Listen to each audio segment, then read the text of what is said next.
threat, but they're there. We're not going to write them off. With minutes to go before the 8 o'clock start, things appeared to be relatively calm. But as has been the case on past events, all hell was about to break loose.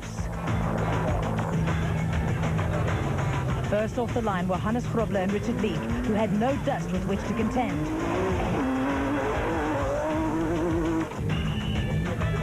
De Villiers and Jordan were next up and ready to chase their teammates down.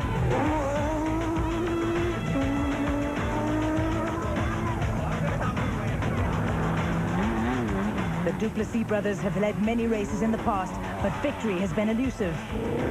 The rest of the field followed at 10-second intervals, and crews would have to contend with choking dust and poor visibility as they worked their way up the leaderboard.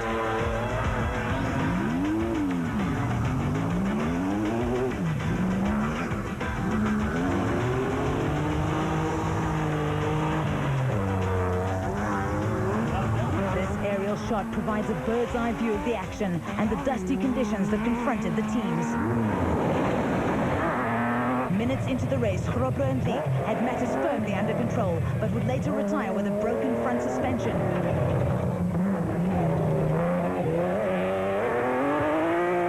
De Villiers and Jordan maintained a steady pace and had the advantage of a 40-second dust gap, which made the going somewhat easier.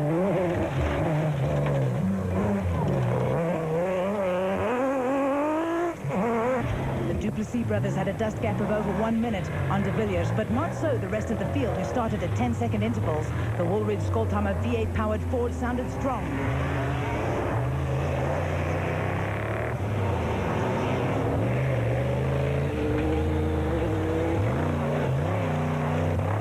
On board with Mmabatho and Sally in the Sam Racing Jimco. Just look at the way the suspension absorbs the rough terrain.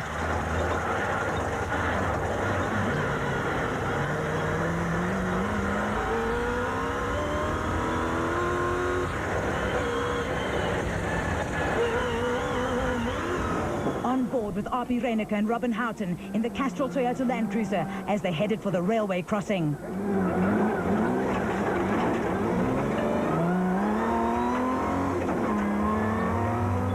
Foss and Griffiths held down second place in Class D in the Nissan Hardbody, while Gary and Bodo Berthold were third overall in the special vehicle category. They were being chased hard by the Nobles.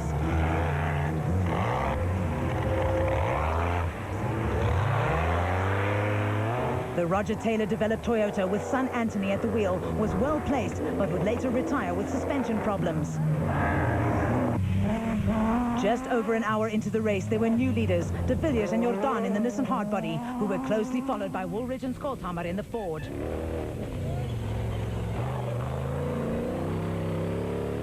The Duplessis brothers had dropped a place, but still led the special vehicle category overall from Mmabatho and Sally, who had upped their pace.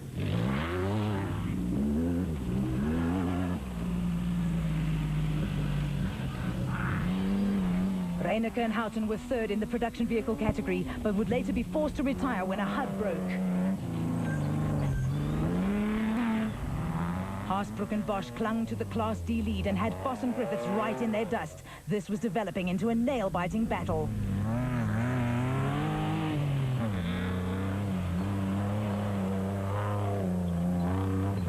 Nissan Sugarbelt 400 winners, John Weir-Smith and Tony George, had moved into the top 10 in the O'Hagan's Kopanong Hotel Jimco, but they too would be forced into retirement. Gray and Scott were the Class B leaders in the Powerflow Race Co, while Carolyn and Minute had matters under control in Class S.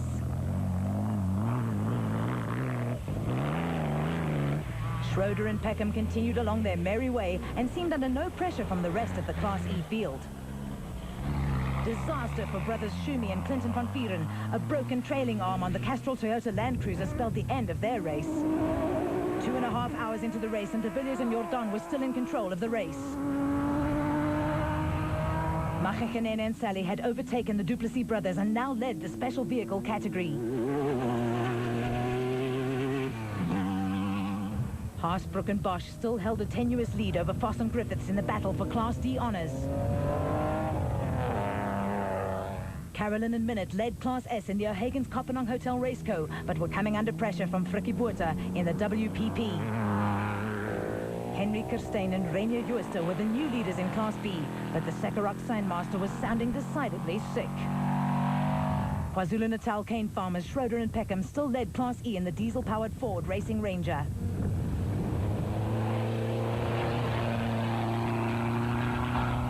Piazzo, Musso and Abraham started last after early morning carburetor problems. Running without brakes for the entire first loop also did not help matters. The designated service point was a hive of activity.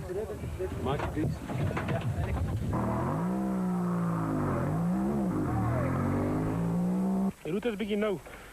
Dat is ook wel eens met die breekar. Een paar wiel gekry en verder gaan we steken. Hey, awesome, eh? Very fast, but well marked and going well, eh? Going. Awesome met daai luister. Van ons kan nie so ry nie. Whoa, back, like hey.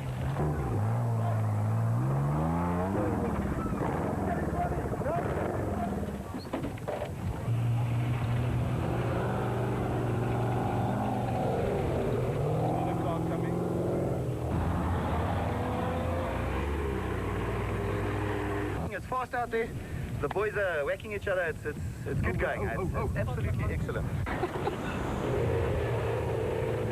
Hy moet net af. Maak die ratchet strap los vir die dif. Kom weer 'n bietjie stoot. Ja, dit gaan goed. Maar net aan.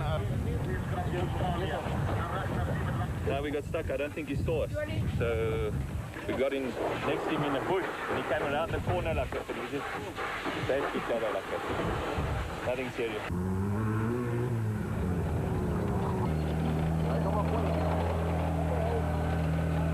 I think well. That's it. We lost a pad yesterday, and it seems the same thing's happened today. There's obviously a problem somewhere along the line. And to drive this monster truck with no brakes is a handful. So yeah, we'll see if we can get it to the finish. The Bankvenel player de Villiers and Jordan, who had had a trouble-free run up to this point.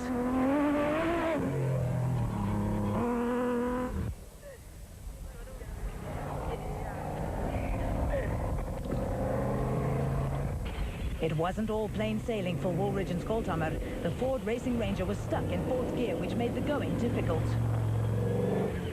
Mmabatho and Sally were still the special vehicle leaders, but could not afford to relax for 1 second because the Duplessis brothers were just waiting to pounce. Interestingly, the mobile Jimco previously belonged to Mmabatho. Greg Harvey and Boy Stone were third in the special vehicle category in the Castrol Queen Motor Spares Jimco, while Duncan Foss and Mike Griffiths were the new Class D leaders.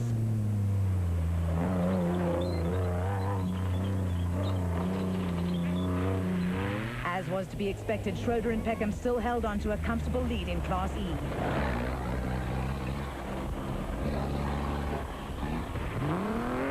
Mark Corbett and Juan Moore in the Century Property Developments Isuzu had moved up into second in Class D following Haasbroek and Bosch's retirement.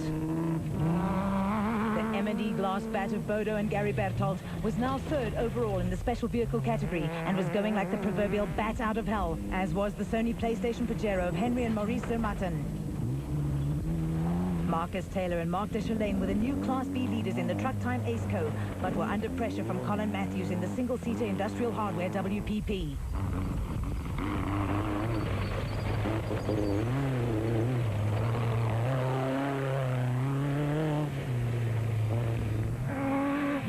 With less than an hour to go, de Villiers and Jordan continued their charge at the head of the field.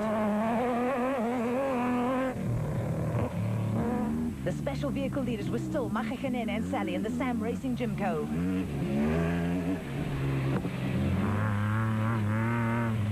Foss and Griffiths led Class D and were third overall in the production vehicle category in the Nissan Hardbody. In a phenomenal performance, Schroeder and Peckham were fourth overall in the production vehicle category and the Class E leaders to boot. Class E championship leaders Hugo and Jaap de Bruin had no answer for the Ford pair and had to be content with second place in Class E. Another casualty was the Nashua Mobile Jimco of Terence Marsh and Trevor Ahea, and there was a new Class S leader, Mohammed Noor, in the rather sick-sounding Raceco. Wonder how long he'll last. Another Class S contender, Frikkie Botha, had moved up to second in class, but a flat left rear tire would cost him valuable time.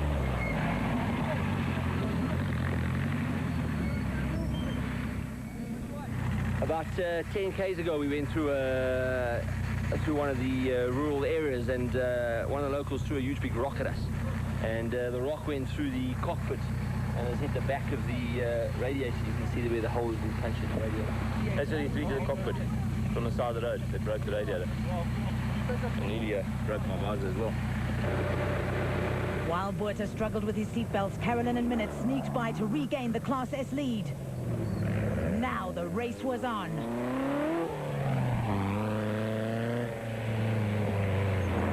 The finish of the O'Hagan's Kopenhagen Hotel 500 and a spectacular aerial display by the ex-World War II Nissan Harvards welcomed Geniel de Villiers and Francois Jordan across the line for their second overall win of the year. It was a good race. The second loop we really went without any hassles, and we're just glad to win again. Very disappointing. We were moving up nicely. We were up to third on the road. Fancied our chances on the second loop against the Nissan and the Ford, and about 40 k's out, the front right knuckle just sheared off completely on the weld. Nothing you can do about that. A bit of a moment. Fortunately, it didn't happen in one of the faster sections, but yeah, very frustrating, and that was our day run, so yeah. Woolridge and Skolthammer limped across the line, second overall in the Ford Racing Ranger. The Duplessis brothers collected their first overall victory in the special vehicle category, with the Mobile Jimco a little the worse for wear.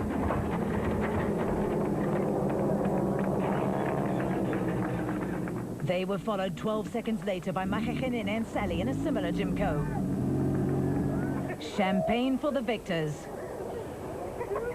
Daar was 'n bietjie verdwaal vanoggend en 'n pap wiel gekry, en toe die tweede helfte nou het ons bietjie Atangas voor ons, toe hy net 'n rongslot gemaak en toe kon ons verbygaan. Mmabatho and his family were proud onlookers. We had a punchless ride, and thanks again to this guy coming. You know, he brings a fair amount of luck to us. Third overall in the production vehicle category, and the Class D win went to Foss and Griffiths.